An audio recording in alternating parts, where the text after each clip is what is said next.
नमस्कार दोस्तों, आज के इस वीडियो में हम बात करेंगे कि कर्मों का फल कब और कैसे भोगना पड़ता है, जैसा कि भगवान श्री कृष्ण ने भगवद गीता में हमें सिखाया है। गीता के इस महत्वपूर्ण संदेश को समझना हमारे जीवन को सार्थक बनाने में मदद कर सकता है। तो चलिए शुरू करते हैं। कर्म एक ऐसा महत्वपूर्ण तत्व है जो हमारे जीवन का मूलभूत हिस्सा है।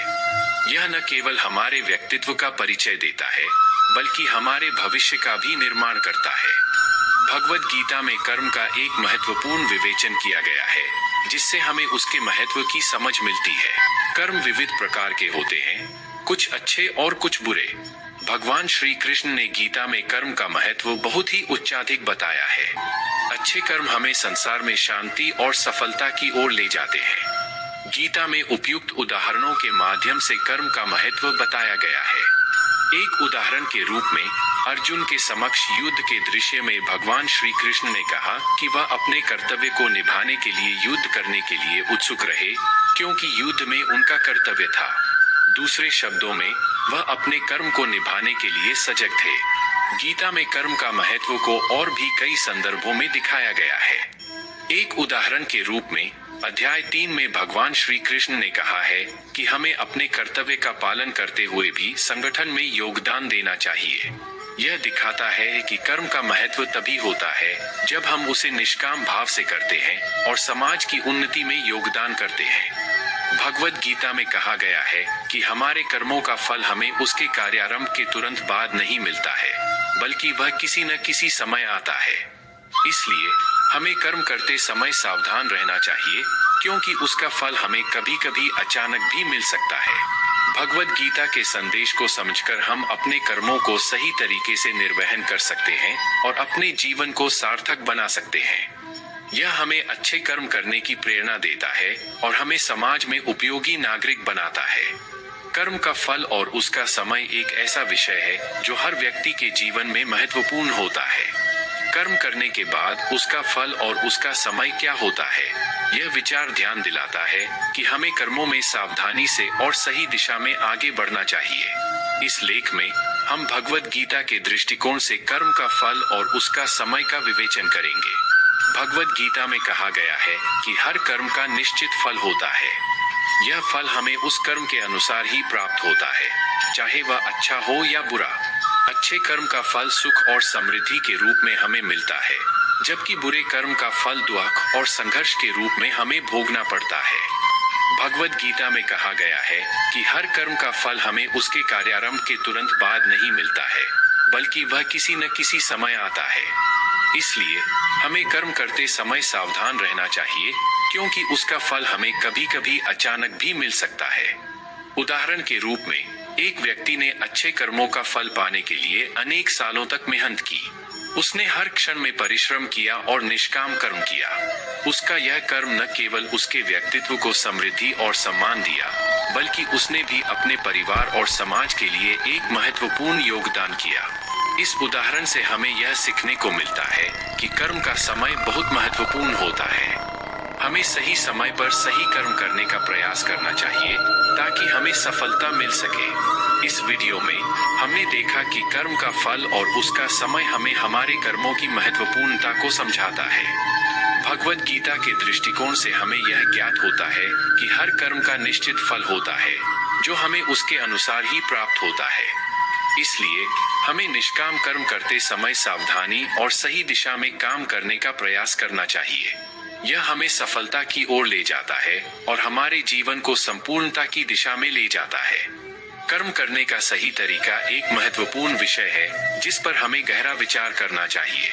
भगवद गीता में इस विषय पर व्याख्यान किया गया है और हमें यहाँ उसके महत्वपूर्ण सिद्धांतों को समझाया जाएगा। भगवद गीता में कहा गया है कि कर्म करने का सही तरीका है निष्काम कर्म करना। निष्काम कर्म का अर्थ है कर्म करते समय फल की चिंता किए बिना केवल कर्म का आनंद लेना। यदि हम अपने कर्म को निष्काम भाव से करें, तो हमें अपने मन की शांति और संतुष्टि मिलती है। उदाहरण के रूप में एक सेवा विभाग में काम करने वाला व्यक्ति अपने कर्म को निष्काम भाव से करता है और अपने कार्य में संपूर्ण दिल से लगा देता है। इससे वह अपने काम में सफल होता है और अपने आत्मा की शांति को प्राप्त करता है। भगवद गीता में कहा गया है कि हमें अपने कर्मों को ईश्वर के साथ समर्पित करना चाहिए। यह अर्थ है कि हमें अपने कर्मों को केवल ईश्वर के लिए करना चाहिए और उनका फल भी उन्हें ही समर्पित कर देना चाहिए। कर्म करने का सही तरीका यह भी है कि हमें सही कार्यों का चयन करना चाहिए। भगवद गीता में कहा गया है कि हमें उन कार्यों का चयन करना चाहिए जो हमारे धर्म और कर्तव्य के अनुसार हों।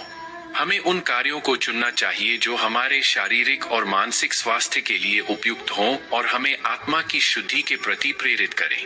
उदाहरण के रूप में, एक व्यक्ति ने अपने अच्छे कर्मों का फल पाने के लिए स्वयंसेवक के रूप में काम किया और उनका योगदान समाज के लिए बहुत ही महत्वपूर्ण साबित हुआ। कर्म करने का सही तरीका यह भी है कि हमें अपने कर्म को समर्पितता और सजगता से करना चाहिए। हमें अपने कर्म में पूरी समर्पण और ध्यानवाद देना चाहिए, जिससे हम अपने कार्यों में सफल हों और अपने उद्देश्य को प्राप्त करें। उदाहरण के रूप में, एक विद्यार्थी ने अपने पठन पाठन में पूरी समर्पण और सजगता से काम किया और उसने अपने शिक्षकों और परिवार के साथियों के साथ भी संवाद और सहयोग किया। कर्म करने का सही तरीका यह भी है कि हमें नियमों का पालन करना चाहिए। हमें अपने कर्मों में नैतिकता और ईमानदारी का पालन करना चाहिए और हमें अपने व्यवहार में सजगता और संयम का पालन करना चाहिए। उदाहरण के रूप में, एक व्यापारी ने अपने व्यवहार में नैतिकता और ईमानदारी का पालन किया और उसने अपने ग्राहकों को उत्कृष्ट सेवा प्रदान की, जिससे उसने अपने कार्य में सफलता प्राप्त की। इस वीडियो में हमने देखा कि कर्म करने का सही तरीका क्या होता है। भगवद गीता के दृष्टिकोण से हमें यह ज्ञात होता है कि सही कर्म करने के लिए हमें निष्काम कर्म, ईश्वर के साथ समर्पण, सही कार्यों का चयन, समर्पितता और सजगता और नियमों का पालन करना चाहिए। इन सिद्धांतों का पालन करने से हम अपने कर्मों में सफल होते हैं और अपने जीवन को सार्थक बनाते हैं। भगवद गीता एक अत्यंत महत्वपूर्ण धार्मिक ग्रंथ है जो हिंदू धर्म के प्रमुख ग्रंथों में से एक है। यह ग्रंथ महाभारत के भीष्म पर्व के अंतर्गत विराट पर्व के रूप में प्रस्तुत है। भगवद गीता में विभिन्न विषयों पर भगवान श्री कृष्ण के अद्वितीय उपदेशों का संग्रह है, जो अर्जुन को महाभारत के युद्ध क्षेत्र में उसके धर्म और कर्तव्य को समझाते हैं। यहाँ हम भगवद गीता के महत्वपूर्ण संदेशों का विस्तार पूर्वक वर्णन करेंगे। भगवद गीता में धर्म का अर्थ और महत्व बहुत विस्तार से वर्णित किया गया है।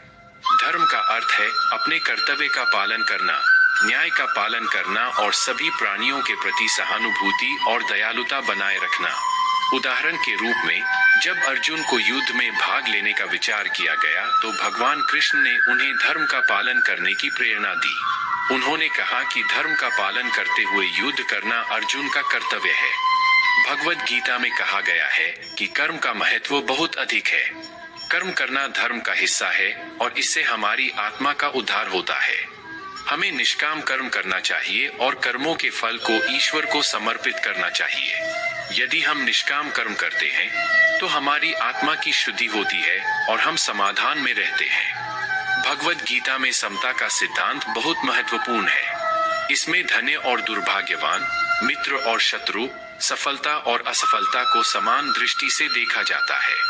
भगवान कृष्ण ने अर्जुन को समता का सिद्धांत सिखाया और उन्हें अपने कर्तव्य का पालन करने के लिए प्रेरित किया। भगवद गीता में अनासक्ति का सिद्धांत बहुत महत्वपूर्ण है। इसमें यह कहा गया है कि हमें अपने कर्मों को करते समय फल की चिंता नहीं करनी चाहिए। हमें निष्काम कर्म करना चाहिए और फल को भगवान को समर्पित करना चाहिए। इससे हमारी आत्मा की शुद्धि होती है और हम समाधान में रहते हैं। भगवद गीता ने हमें अंतरंग शांति के मार्ग को भी दिखाया है। हमें अपने आत्मा को जानना और अपने मन की शांति को प्राप्त करने के लिए ध्यान और ध्यान की अभ्यास करना चाहिए। यह हमें अंतरंग शांति की प्राप्ति में मदद करता है और हमें अपने जीवन को सुखमय बनाता है। इस प्रकार भगवद गीता हमें जीवन के विभिन्न पहलुओं पर ध्यान केंद्रित करने के लिए प्रेरित करती है और हमें धार्मिक और आध्यात्मिक दृष्टिकोण से जीवन को देखने के लिए प्रेरित करती है। इस ग्रंथ में दिए गए संदेश हमें अपने कर्मों का सही दिशा में दृष्टिकोण देने के लिए प्रेरित करते हैं और हमें समाज में सजग और निष्काम कर्म करने के लिए प्रेरित करते हैं। इसलिए भगवद गीता का संदेश हमारे जीवन को एक नया दिशा देने में सहायक होता है और हमें आत्मिक और सामाजिक समृद्धि की ओर ले जाता है। कर्म का फल और प्रारब्ध एक अत्यंत महत्वपूर्ण विषय है जो हमें भगवद गीता के माध्यम से समझाया गया है। भगवद गीता एक प्राचीन धार्मिक ग्रंथ है जो अर्जुन को कुरुक्षेत्र के युद्ध क्षेत्र पर अपने कर्तव्य का पालन करने के लिए प्रेरित करती है। अगर आपको यह वीडियो पसंद आया हो तो इसे लाइक करें और अपने दोस्तों के साथ शेयर करें और हमारे चैनल को सब्सक्राइब जरूर करें ताकि आप हमारे नए वीडियो को भी देख सकें। धन्यवाद और मिलते हैं अगले वीडियो में।